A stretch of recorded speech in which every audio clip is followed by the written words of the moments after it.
So I will now pass over to Tim as General Secretary of FWCC. Thank you so much.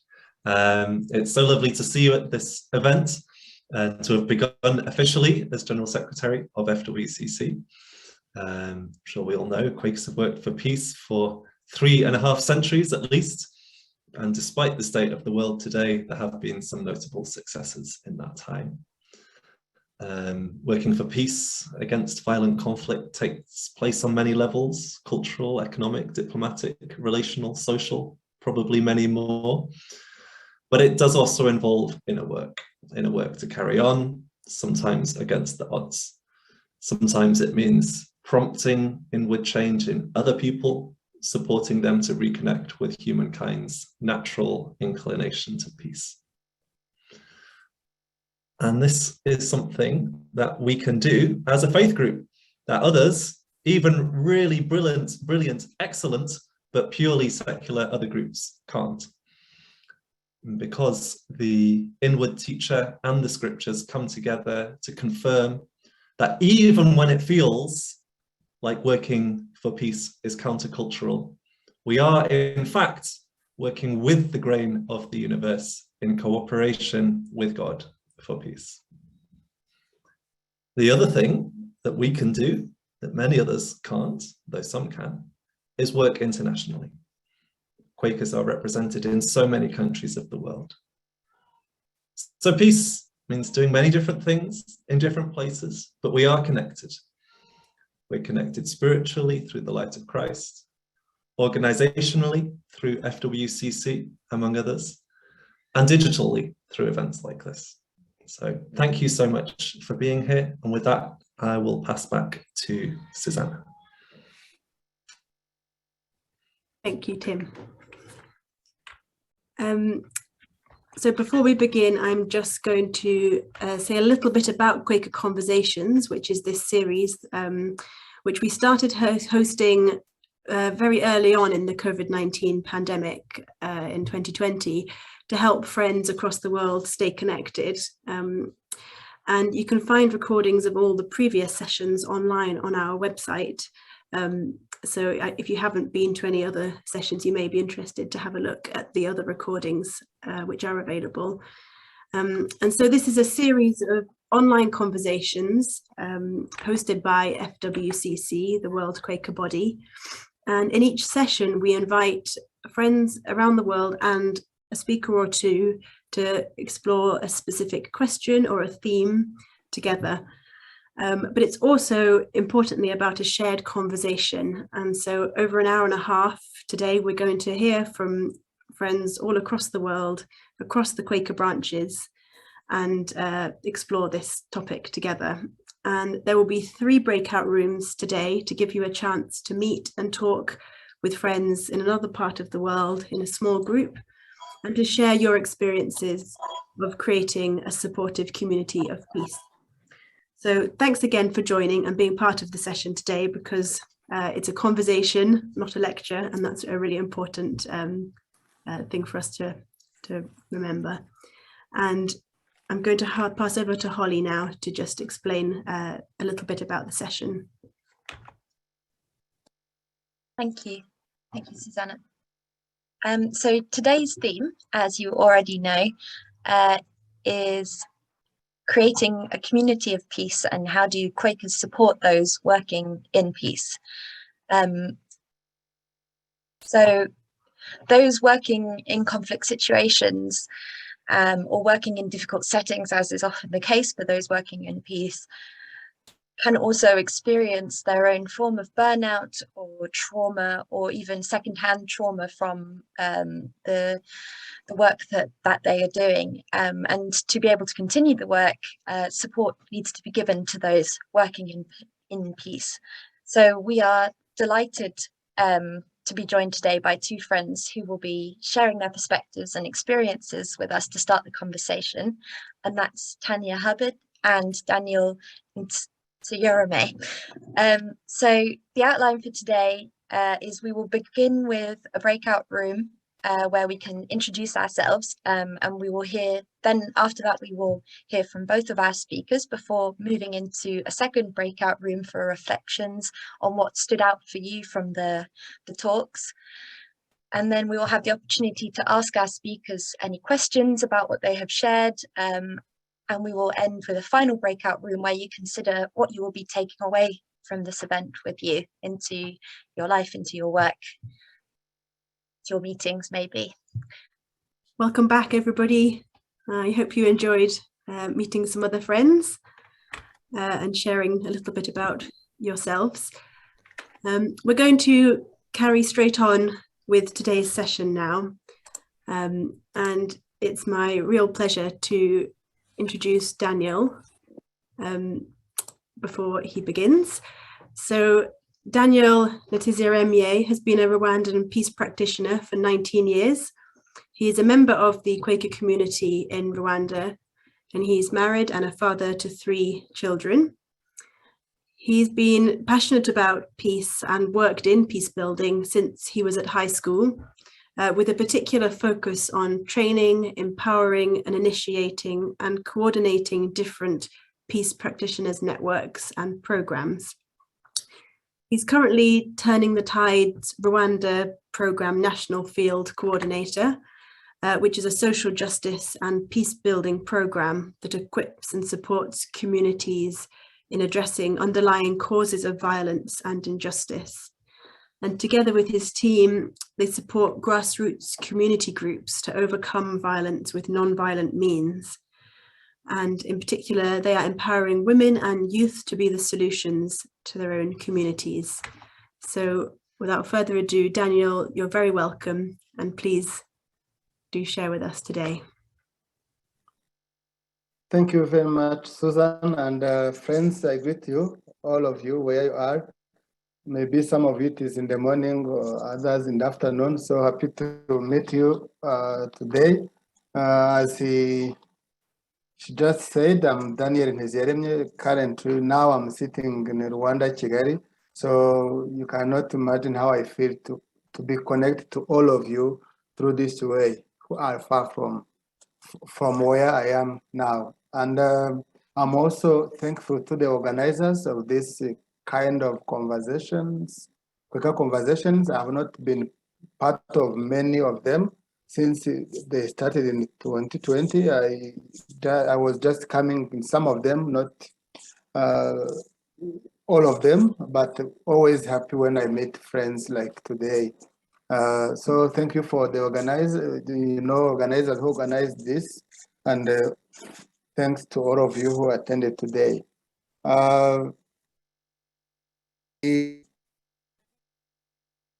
I'm asking myself why I'm the one to speak about the theme of today together with my friend, because I know Quakers, all of you, and some of the friends who are on this call, I know them, like Ezra Masitsa. He has been also doing peace building for many years now, and I learned a lot from him and from you, all of you. But finding myself speaking about this theme, creating a community of peace, but also looking at how do we, the Quakers, are supporting the people who are doing peace building is not very easy. It is challenging, but I'm very happy to speak about this. And I want to tell you that I proudly want to let you know really that I'm, how can I say this? I'm a product of the joint efforts of Quakers around the world, especially in Rwanda and this region, in Africa, in the Great Lakes region where I am, and particularly here in the Quaker family in Rwanda, because I started this journey because of what Quakers have been doing in Rwanda and what they are doing in Rwanda in peace building, in building this community of peace, in creating this community which is good for everybody, the community of peace. And I have seen many people doing this work, and until I found myself felt in me that I have this passion. Actually, I did ICT in my university, and I could be doing other things in my life, but my core is in peace building. So what I want to share now, it's just a very recent experience I learned when I started coordinating this peace building work, turning the tide in Rwanda, when I started now having groups, the people whom I work every day. I noticed that people who are doing peace building are driven by compassion. And with this compassion, they don't have any exception. So they have enough, all of their times, they have compassion for that.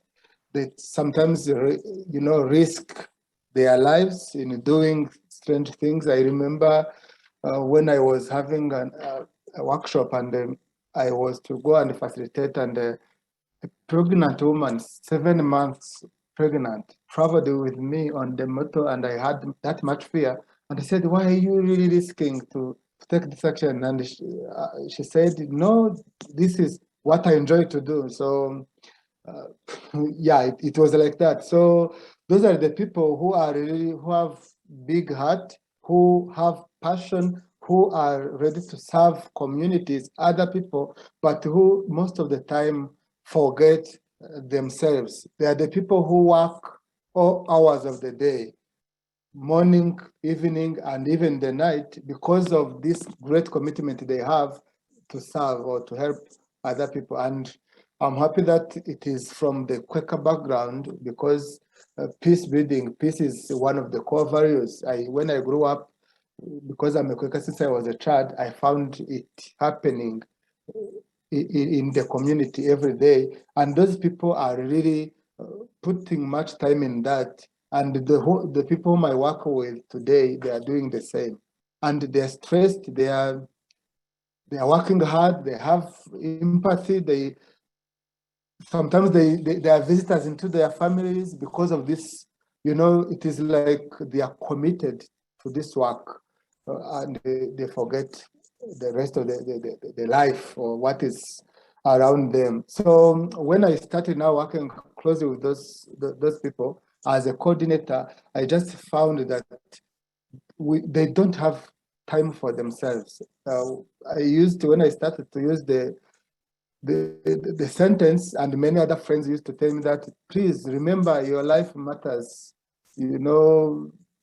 self-care, you need to have time for yourself. But my observation showed me that it is not very easy. So I think what we started doing, because I was to tell you what Quakers are doing in this to support those who are doing peace. I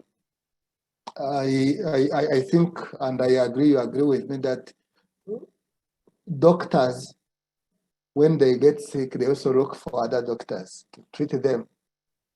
It is not very easy for a doctor to treat himself. And I can also say that physicians, they are not allowed to do it to themselves.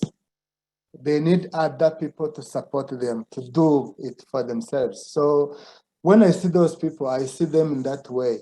They are the people who are listening to people who are carrying the burden, this big load on their shoulders, because they are meeting different people. But they also need a room where they can go and again got a listening ear where they can really talk to. So many friends here in Africa, in East Africa, in Rwanda, we started having like gatherings, networks, bringing those people together. And Hezlon is going to agree with me.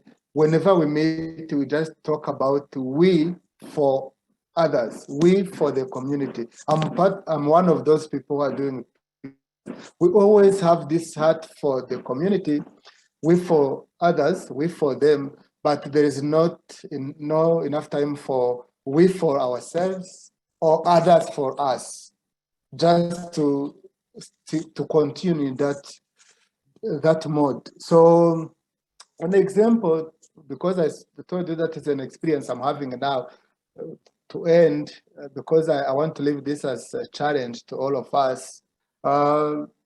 Because of COVID-19, many people suffered, and they're still suffering hunger, and all the people are looking to us as the people who can do something about anything. And 2021, when we were to start the new year, I thought of bringing some people in my team to sit together and think about strategically how are we going to continue doing our work. That was the topic of the day. And because there was many months without meeting, and I said, how am I going to restart this without knowing themselves, how they feel, how their lives, how they, are they still strong? And I think this is God who did this to me. And on the first day when we met, I said, guys, we are not going to have anything structured. Anything you want to do, do it. If you want to jump, jump. If you want to stand, stand. And in the evening, they told me before we start the second day when we were now to discuss that topic, which matters, which is we for them, others. They said, why can't we have this kind of time always, because we can listen to one another? So the biggest challenge we have, and I want to share with you, friends, is that to end is that we need to just start creating a room for those people who are committed to do this work, because they forget themselves and other friends around them forget them. So it is like soon they are going to, how can I call this? The burnout. They can burn out and, leave the work. And if I can go back from when I started, many friends has dropped. They ended the work because of not having, a center or activities, programs which are developed for people who are doing peace building. So I think we can join hand and find something to do, and always have those people in our hearts, encourage them, pray for them, and bless them. And it's a challenge. I finished, the time has gone, but what I want to leave with you is that I wish we can continue to think about this, and thank you for the organizers. When it comes to the table, I think in the near future, things will happen, but we need to really do something about those people. Otherwise, we not have them in the future. Thank you.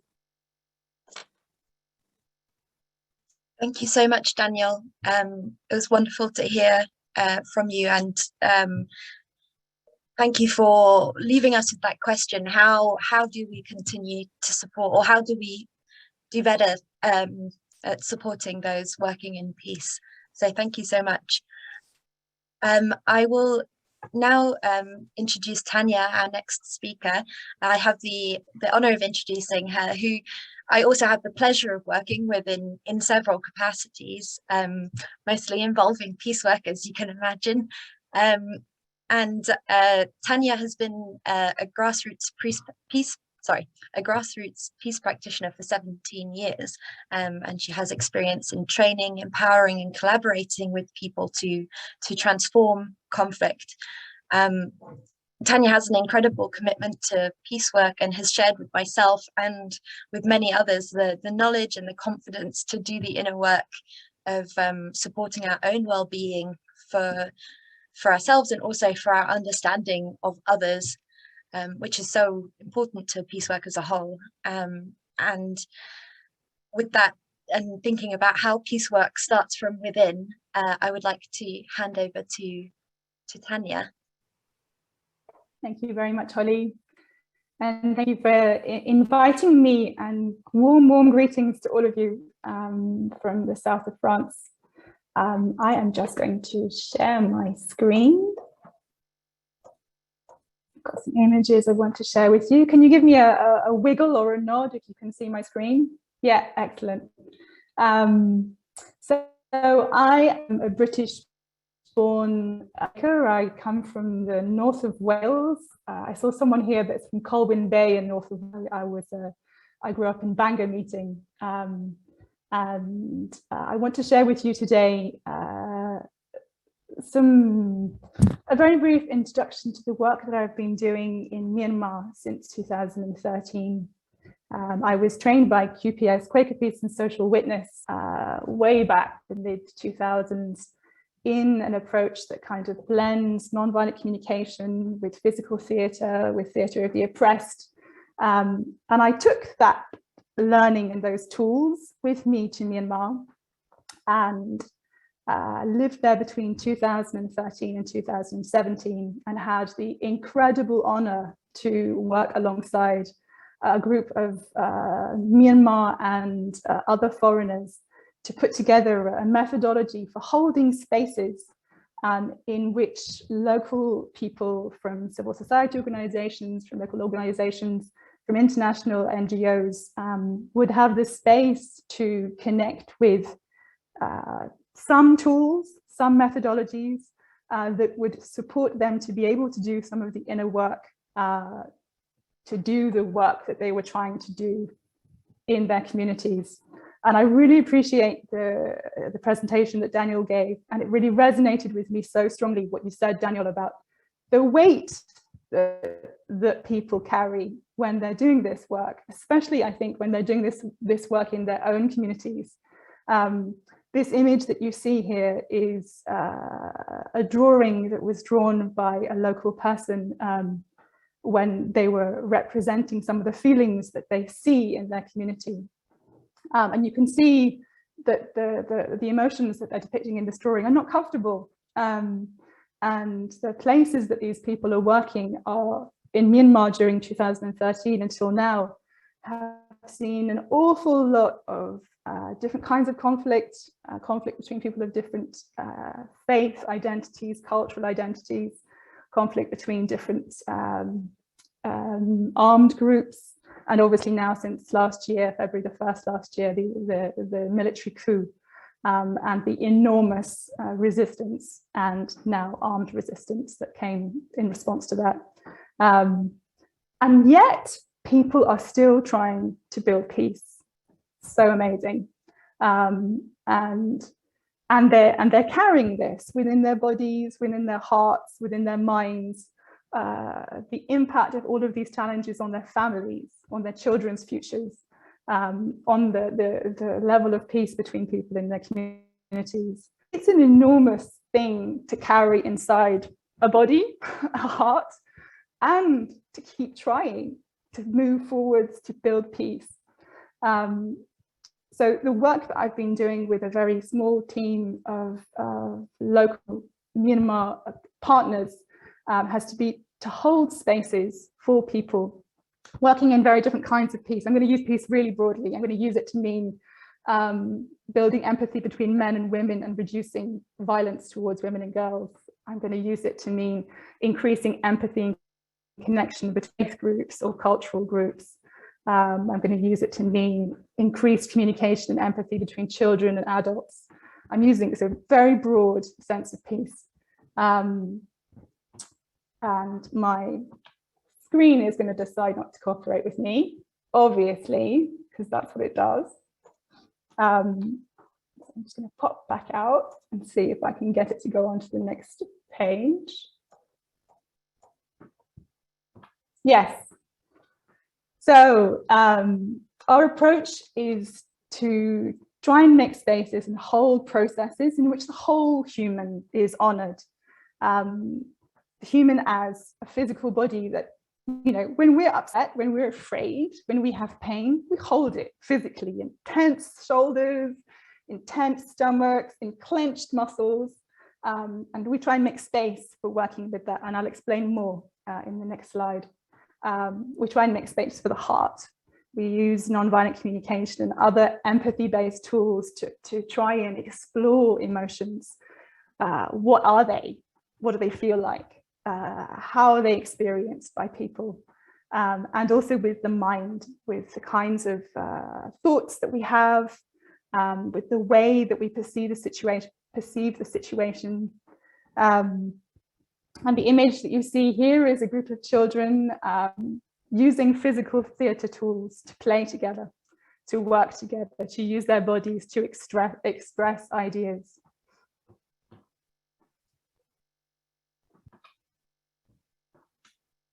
Now,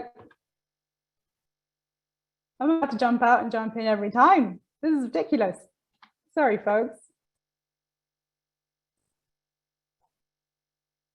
Sometimes Zoom is friendly, sometimes Zoom is not friendly. So starting with the body, the tools that we use to try and hold these spaces in which, as Daniel said, people who are building peace in their own communities can have some relief, can have some release from that. So we use games, physical games, to get the body moving, and games that are really often creative, ridiculous, that capture and connect with child in people. So they have the chance to move their bodies, to laugh as wildly as possible, because laughter is very therapeutic as a way of releasing stress, of like feeling muscles differently in the body. We use a lot of physical theatre games, so people are using their bodies to express things. Again, it's curious, it's playful, it's open. The people in this picture are usually giving mental health support to mothers in an area of Myanmar that is where maternal depression is incredibly high due to high levels of poverty and conflict. And in this picture, they're playing together, doing a cooperative game in which they are shrieking with laughter. And physical theatre, which is an amazing tool for enabling people to explore challenges and express experiences using their bodies. They might show, for example, a challenge that they face in their work doing the support of maternal mental health. And they literally make a frozen picture with their bodies, which then enables us to explore, unpack, and then even start to explore how to transform. Yes, it did it all by itself. I love it when it works. And the last part, the heart, making spaces for people to share from their hearts with openness, without shame when stuff is difficult. And that's hard. That's especially hard if people are really committed to work, if they really want to be doing a good job and showing that they're doing a good job. It's hard to say, I'm sad, this is difficult. I feel sadness, I feel lost, I feel despairing. So making spaces in which people can speak, as Daniel was saying, for peers to sit together and say, this is my experience, this happened, this was hard. And to express emotions through different artistic tools, so drawing, painting, sculptures. This is a beautiful drawing of a crying woman that was done by a team in the northeast of Myanmar, who normally worked to support women victims of domestic violence in the camps for people who are displaced by the conflicts. And these women and men who were doing this support work, coming together and sharing and listening to each other, gives new energy. They're recharged afterwards. It's not magic, but it helps. In the mind, we have been offering mindfulness as a tool that sometimes can help. And obviously working in Myanmar, there's a very strong Buddhist culture for some parts of the population. So the idea of sitting in silence is very, very familiar.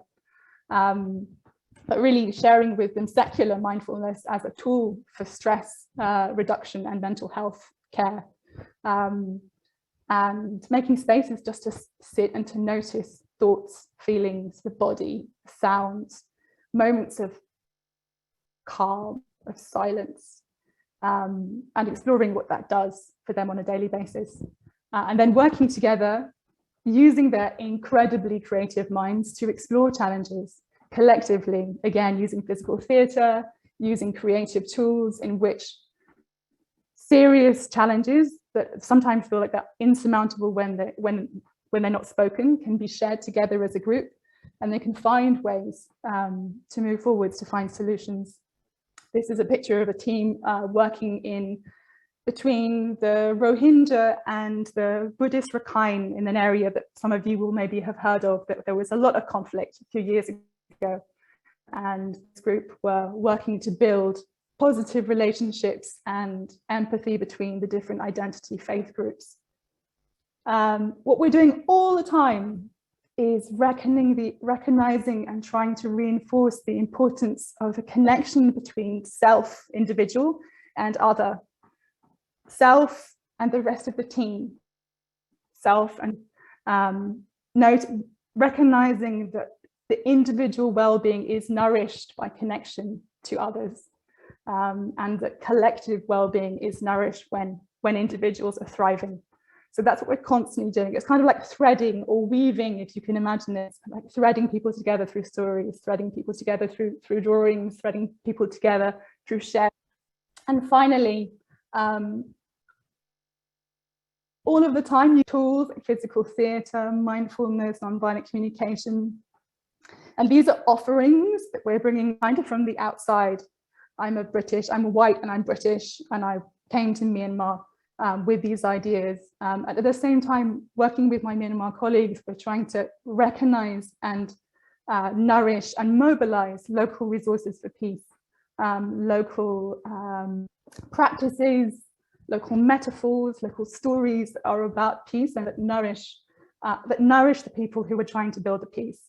So this is an image of a doll. It's a child's doll. Don't know if you can see me. I think I'm quite small, but this is what it looks like. It's a child's doll that actually, if you knock it over, it always comes back up. It's a doll. It has like a balance at the bottom. And so this is something that we would use as a metaphor for resilience when we're exploring resilience with local groups.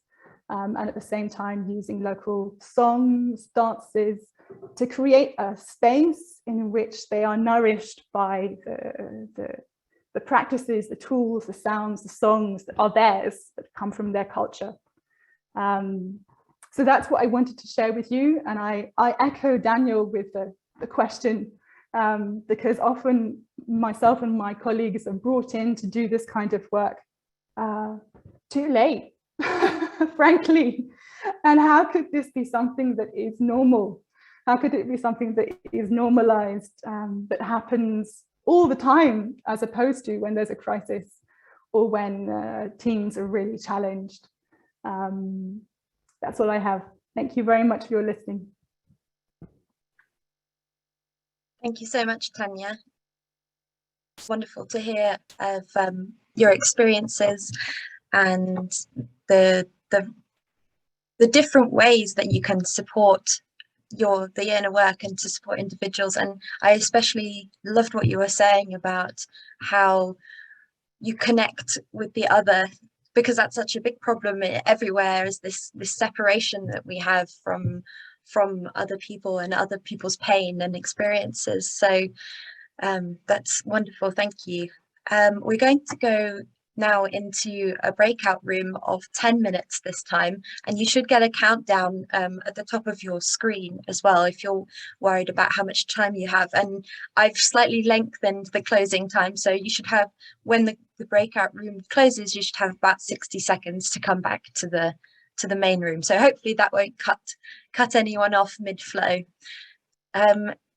We will ask that you share in the breakout room your name, what stood out for you from the two presentations, and maybe what questions you might want to ask our speakers. I know a couple of questions have come in through the chat, and we will come back to those as well already. But yeah, I'm going to open the breakout rooms now. Please join them, and we will see you in 10 minutes. Welcome back, everyone. Thank you. I hope you had interesting discussion and a nice connection with different people from across the FWCC sections in your breakout room. So we will now be going to the sort of, we're inviting interaction and conversation with our speakers today in a worshipful tone. So we have one or two questions that have come in the chat, which I will speak now, and then please raise your hand and we will call on you to to answer questions. So first of all, there was a question in the chat from Bob for Daniel. He says, thank you for what you are doing. What do we need to understand about the situation and challenges that you and your colleagues face in Rwanda? And in addition to praying for you and holding you in the light, how could we be of service to you from thousands of kilometers away? So Daniel, I would ask that you please respond to this. Thank you for giving me this opportunity, and thank you for the question, friend. Yes, support is your prayers and holding us in the light so that we can continue doing this work. That is the important one. But also, I want to let you know that my observation, based on my observation, is that the people are doing this work, always they forget about themselves. First is just to, and I started already this kind of campaign. How can we create our own room? But the biggest challenges are in one. What we are going to do anyway. I mean the peace builders. Do you hear me? I see my internet is. Do you hear me? Oh, thank you. Not so well, Daniel. Maybe turn your camera off for a minute and see if that helps. Hello. Hi. Yes, I think you hear me. Yes, I was going to say that the biggest challenge, and I'm happy that Tanya has already an approach or a way of, when people are together, they can play, they can laugh, they can, that strategy of just helping them. For us here, that is the first challenge. Whenever we come together, I tried this many times. When we meet, our minds, thoughts are again back to the community. What happened yesterday? What is good? And we cry, and we, instead of relaxing, feeling that relief, but if we can have different approaches or strategies, let me say skills, how to do it, that is the biggest challenge, which I think we need your support in that. Just because if I can give an example, there is a friend who is traveling to Rwanda this Sunday from US, and she was saying, can I meet the mediators and maybe we try yoga? That is one of the suggestions. I don't know anything about yoga, but if there are many other things that can help, that is really the first support. But also this needs some, when you bring people together, there is a cost that is needed. So whenever I think about this, I think about cost. And what I also observed, all of the people are doing the peace building, and you, different friends who are supporting financially, our eyes and minds in the community. What is happening? What is the change there? So there is no space in those, even in budgets, skills, spaces for the people who are doing the work. So creating this and allowing this happen, I think this is the support. I think if all Quakers will understand this, and we can always think about the 2 rooms, space for the community, but also space for the people who are doing this work, I think our skills, our discussions will find something that will be helpful. Right now, I cannot say that we need this and this and this, but that is how it looks. It is an animal which is not yet clear, but which we need to face and, to do something about it. That is what I can say. And also thank you, Lee, for sharing the link of what is being done. If you can see what is being done in the community by turning the tide today, and the injustice that is happening, even right now, when I'm sitting here, I received a message of what is happening nearby. So I cannot go and take care of myself. I will have a sleepless night. So I think that is the situation we are in, but we need to always find that room, and together we with your support in different ways, things will happen. Thank you. I don't know if I really replied to the question. Thank you, Daniel. No, definitely. Thank you, Daniel. You did. Okay, thank you. Sorry, Bob, did you want to speak to that, or? I just wanted to ask a quick follow-up. Daniel, are you partly saying that your people in the kind of work you're doing would actually benefit from having, or knowing at least, having a support group like you provide for others? Of course, Something. of course. Go ahead. No, just something that could be done from further away. My chances of getting to Rwanda from Oregon are very small. Yeah, very small, but thank you. I think I'm speaking like a Quaker, one of the Quaker family, and all of us we share this value, building peace. So any support, even discussing about this, will change the minds, of course, of ourselves. I was listening to what Tanya shared, and I said, why can't I find something and we bring them together and we try to laugh? What is going to help them, to make them laugh? I don't have an idea, but if I can continue to talk to Tanya, I can learn A, B, C, D from her. So what I mean is that because we have many ways of connecting ourselves to you, even if I'm far from you, skills, approaches, what you tried and worked, finances, if people need to come together, I think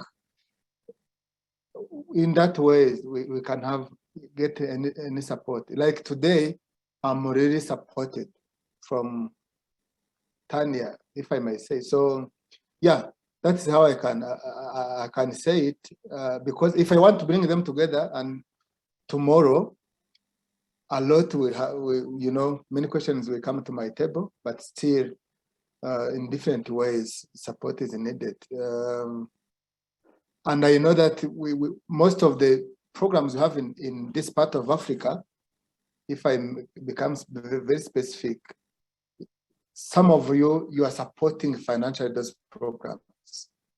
And if now on the agenda what to do this year comes to you, Bob, and they say, oh, peace builders, 20 peace builders are going to meet for 2 days and, do A, B, C, D to laugh and, is your heart really open to support that? While there is another team in the community that needs A, B, C, D urgently. So that is the struggle we have, at least when we have this common understanding, that is the first support, I think. Thank you. Thank you so much, Daniel. I'm going to ask John, who has his hand up, to ask a question, please. Yes, this is really a question for colleagues like the ones we've heard from Africa and other difficult situations. In our country, I'm picking up a lot of anxiety about whether we're helping in the right way. And we're being warned, don't be cultural imperialists, don't try and be white saviors, don't think that you have everything to give and they have everything to take or to learn. Now, the messages that I hear from my colleagues in Africa and other places doesn't sound like that at all. It's that we need your help, we need your skills, we need you to come, we need you to communicate. And I do sometimes wonder, is there a problem here which is real, or is there an invented problem? When you hear someone like Daniel saying, come, give us more, do this, share that with us, are you leaving something unsaid about us doing it in a rather bad or inappropriate way? Or is it that we shouldn't be worrying so much about our own motivations and style?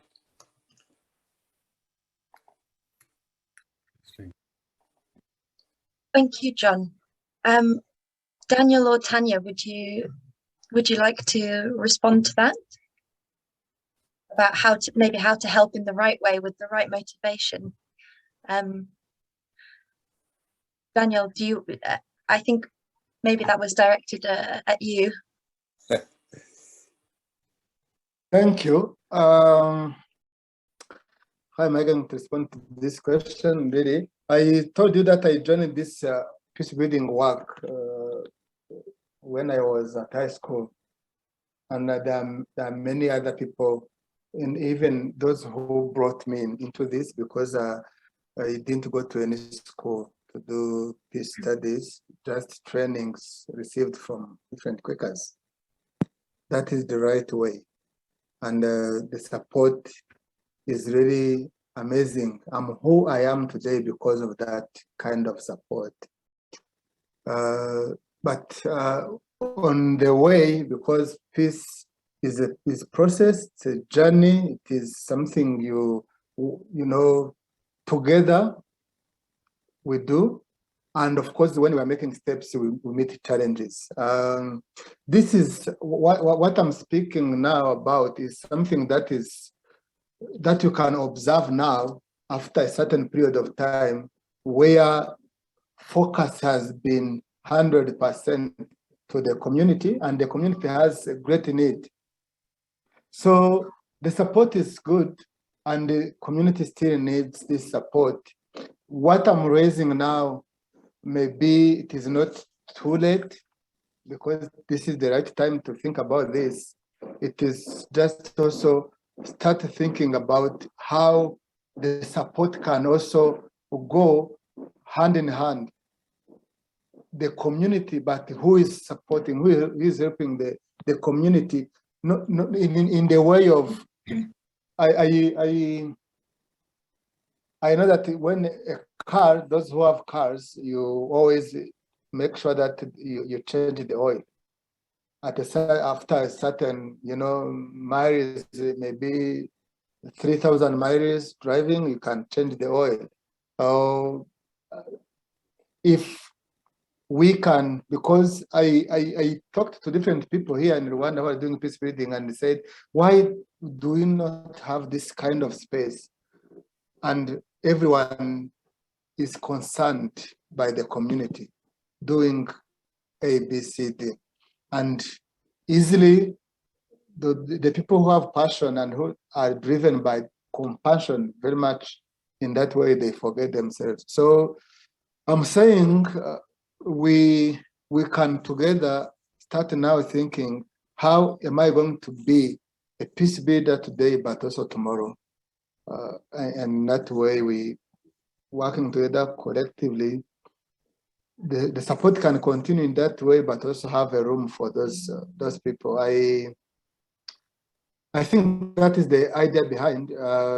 Not saying that what happened was not enough. It was, but as the challenge is now raised, that is how I see things. And we can find, like today, if many peace builders here in Rwanda or in Africa can have a space like this one, just to talk about themselves, and Tanya can be there to make them laugh, I will be happy. And that will be a support. So, that is the direction I'm seeing. Thank you. Thank you very much, Daniel. I think Hezron wants to speak to this point as well. So I have seen everyone with their hands up, and thank you. We will come to you next. But I think Hezron wants to comment particularly on this point. So I will ask you to speak now, Hezron. Thanks, Holly. I'll be very quick. Yeah, just to reflect on that, and thank you, Daniel, for what you've said. And I think for me, this question is about maybe some discussions that are happening elsewhere, especially in the larger development world, where people maybe are asking a question about the partnership between maybe people from the West and the ones in Africa, whether that's a genuine partnership. And you have conversations about decolonizing aid and other form of support, because people feel that as much as the support comes to Africa, it seems to come with some kind of strings attached. Maybe find a lot of, even if funds are coming to Africa, you still find that maybe the human resource part of it is still also being managed and controlled by people from the West. So I think elsewhere, that's the discussion. But I think for me, in my experience, some of the Quaker programs that we had in Africa, they don't take that kind of approach. There's a lot of participation, a lot of capacity building. But I even give an example like this, Turning the Tide, where I was involved in 2009 when we started conversation with Quaker Peace and Social Witness. We had a team that came and they trained people in Kenya for a very short period of time, and they believe that these people had the capacity now to continue. So if you look at people like Daniel in Rwanda and our friend in Burundi, those are the people who have now been trained by the Kenyan team. So you look at, and even the entry program, that most of them is like, okay, we are this partnership together, we bring that capacity, but then we leave you on your own. And we talk about in terms of just understanding the context, like, okay, so you understand the cultures, but you understand the context. But if you look at some of the AVP manuals that people use in Africa, that most of them have been contractors. Of course, more of the support, just communication and exchange ideas with friends from outside Africa. So yes, it's a larger discussion outside there, but I think the quick approach is more participatory, it's more of a kind of a genuine partnership, it's more of just saying, yes, we are holding you and working with you as Quakers who are common, who believe in one another. So I think yes, that's the major difference I see. We really appreciate that support. We don't see that we are being, so to speak, in quote, being colonized again or being imposed with things and approaches from outside. We discuss, we have a conversation, we have to contextualize, and we see a lot of learning. I've seen things, maybe some of the new innovations or creativities in Africa. Our friends also say, oh yes, this works, so maybe we also work with it. So you see, look, programs like even like healing and rebuilding of communities, which was adopted from MVP. And I think it was not taken from Africa. Now it's being, tried and being explored in other countries outside of Africa. So I see this as a genuine partnership that we appreciate. Thank you. Thank you very much, Hezron, for sharing your perspective on that and on what might potentially be a Quaker space to fill. I think we're going to go to Ramsey B. Thank you. The BE was just a shorthand for telling you where I am, which is in Belgium. So, apologies. No, it's okay. It's an interesting modification to my surname. And after that, I put my LinkedIn to save time introducing myself to any great extent. So a couple of brief points. First of all, of course, thanks and celebration of the wonderful work that's being done. Very inspiring. Observations are this, that there are a group of what I might call support techniques like theater, drawing, energy work, like yoga, tai chi, qigong, movement work like dance and so on, which are very effective in reducing the build of negative energy. And they are very important. I would call them support techniques, but that is not to reduce their importance, because if you don't have support for something, that something cannot exist. So that's very important. But the something, what is it that they support? That is now the issue I'd like to address in a bit of detail. You see, the idea that some of us are thousands of miles away from the battlefield is not as true as you might think. We are actually on the battlefield every time we hear or think a piece of misinformation, disinformation, or partial information. In fact, information, or the manipulation of it, is one of the essential instruments of conflict. That's as brutal but as factual as I can be. And therefore, one of the essential things to look at is to really get to the heart of the matter, to understand what are the issues that cause hostility or fear or anger or distrust or tension of any sort between two particular groups, and look at the different perspectives of those issues. So that is one thing that we could do remotely, is to have discussion groups focused on particular conflicts with the participation of people who know in depth the different perspectives of that conflict. That is something I would propose. And the final thing I will end on is this, that for people who want to look at developing specific techniques of understanding, analyzing, engaging with conflict, and therefore at some point negotiation, I refer you to an organization called CCHN, Center for Competence on Humanitarian Negotiation. There is no cost involved, and it's a very widespread global membership network. The main thing is people who are involved have not only a genuine interest, but also actual expertise and experience to offer each other. The value of the membership is all the other members. That's all for now. I'm available for any comments. Thanks. Thank you very much, Ramsey. Wonderful to hear how many skills and support options are available. So I think I'm going to pass over to Rachel now to ask a question or comment. Thank you. Thank you. Rachel here from Dublin, Ireland. First of all, hello to all my friends around the world. I'm a former clerk of Europe Middle East section, so I've had the privilege of meeting actually most of the African representatives and a number of others. But I wanted firstly to say how much I've appreciated our two speakers, and then to go on to say that what I heard from Daniel when he was speaking first was, among other things, the question of burnout. And burnout isn't something which is exclusively an African problem. And I just wanted to say this. I met John Lampen first in relation to the troubles in Northern Ireland, and I was a founder member of the Glencree Centre for Reconciliation in 1972. Well, now, the border to the north is 50 miles away, Belfast is 100 miles away, and running a full-time managerial job and working in Glencree. After 6 years, I was burnt out. I couldn't do any more, so I had to come out entirely. And I think there is a responsibility for other friends and other with a capital F or a small f to just be aware and to be supportive in whatever way they can to encourage people to keep a work-life balance, which enables them to go on doing the work which is so valuable. I've heard something about the Great Lakes project in Africa and various other things, and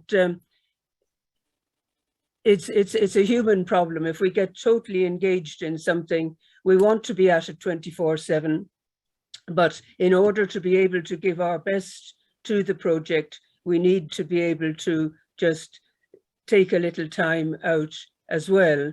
And the people we're working with need to recognize that also. It's a delicate thing because there's so much work to be done, so much we want to do, but we all need to just try and seek the right balance and avail of some of this expertise which we're hearing about today and will continue to. But very best wishes to everybody, and thank you.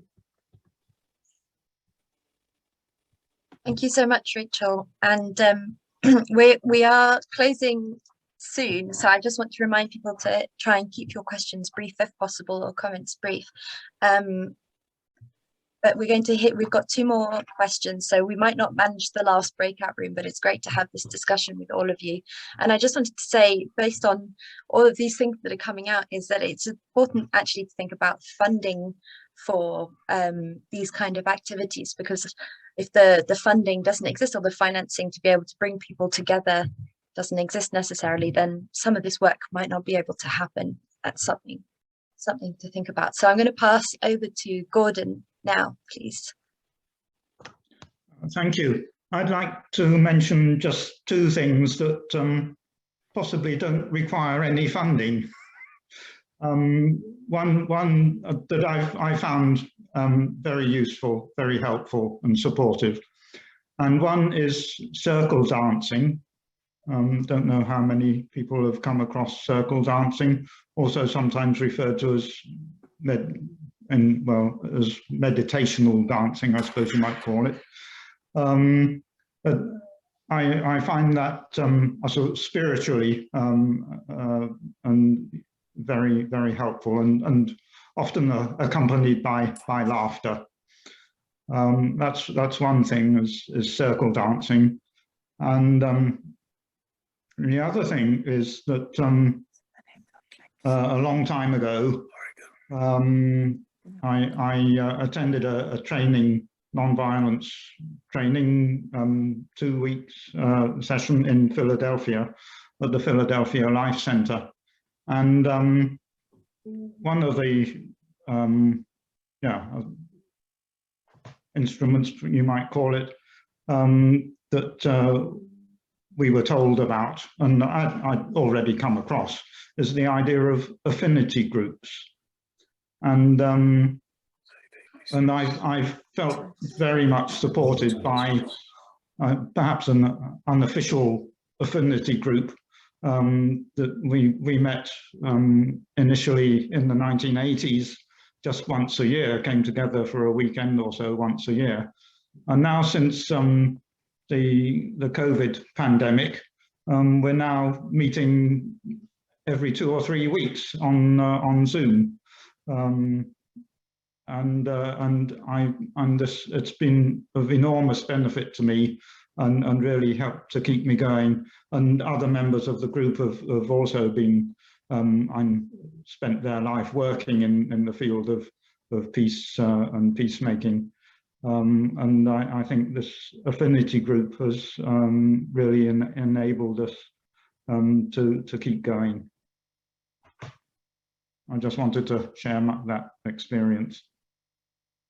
Thank you, Gordon. I'm going to ask Albert to speak, and then we've got a question from Jasmine for Tanya. So that will be probably the last one we have time for, but thank you. Albert? Alfred, perhaps? Sorry, Oh. Apologies. Right. I saw your name briefly and then lost it again. No, it's all right. It's okay. No, I was just trying to say, we were talking about, first of all, I appreciate this kind of space. As African Quakers leaders, there are things which are taking place in Africa. For example, the section has been championing, with the leadership of Clark by Nito, raising funds from the local yearly meetings in Africa. So they are actually deliberate efforts. Sometimes when we speak about these problems, we're not just asking money from our friends from outside Africa. We have Africans who are actually taking efforts to be able to raise money to fund some of this work. And I think this is very commendable. Thank you very much. Thank you, Alfred. And we have a question in the chat from Jasmine, but maybe Jasmine, would you like to ask it again, please? Sure, thanks, Holly. Tanya, please, what scope might there be for Quakers to anticipate and preempt peace workers' support needs, as you say, before it's too late, and to plan, prepare and budget for this? Any thoughts? Thank you. Conversations like this, I guess, that make it clear that it's gonna be an issue. It's not something that might happen, right? It's going to be there. If there's peace work happening, whatever that is, whether it's happening in Myanmar or in different parts of London or in other parts of the world, the people who are doing the work are going to carry something from that in some way. And so I guess just if institutions, organizations with funding capacities or with support capacities to know that this is something that the human in the picture always needs to be considered. And we want to transform the injustice, we want to take away the injustice, we want to take away the conflict, but the people who are doing that work will need support while they do it. And so normalizing that, I think, is what I would love to see, that when there's any kind of support being offered or funding offered, that this part, which is about exploring with the people who are doing the work what kind of support they would like. There's another really important question in the chat about kind of cross-cultural differences and the appropriateness of different techniques. And so making sure that actually the techniques that are being proposed are the ones that the people receiving it want, the ones that make sense within their cultural norms, the ones that make sense within their understanding of emotions, and the norms that they have for expressing emotions. It's all super important. And that can only happen through dialogue constantly between people providing support and the people who are doing peace building and need to be supported. Does that make sense, Dasin? Does that answer your question? Thank you. Thank you, Tanya. Well, thank you everybody for your questions and comments. And I think we could probably have spent a lot longer together talking. This has opened up so many interesting ideas, and I just love all the resources that are being shared and the links. We can make a copy of the chat available to friends afterwards as well. We will send that around. So we are about to close shortly, but I would just invite you all to share any last reflections or what you're taking away from this session in the chat box, and we can read those comments as we're closing. The video of this talk will be available online in the coming weeks, and we'll email it to you as well if you registered in advance. This is just our last little plug for the work we do, and a reminder that these sessions are offered for free, but any donations to this Quaker Conversations project through FWCC are always hugely appreciated. And you can donate through our website, fwcc.world, and I'll just pop a link in the chat if anybody feels led to do so. Thank you. And finally, I want to say a huge thank you to our speakers, Tanya and Daniel. And thank you all for being here, for sharing your time and your thoughts and your experiences. And I think this is the start of a really interesting conversation. So let's keep it going.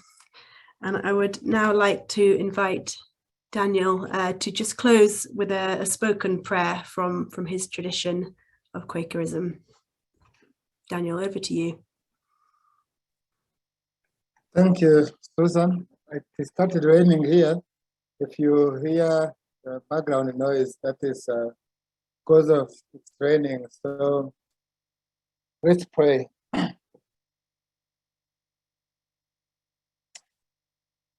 Our Heavenly Father, we thank you for this opportunity of coming together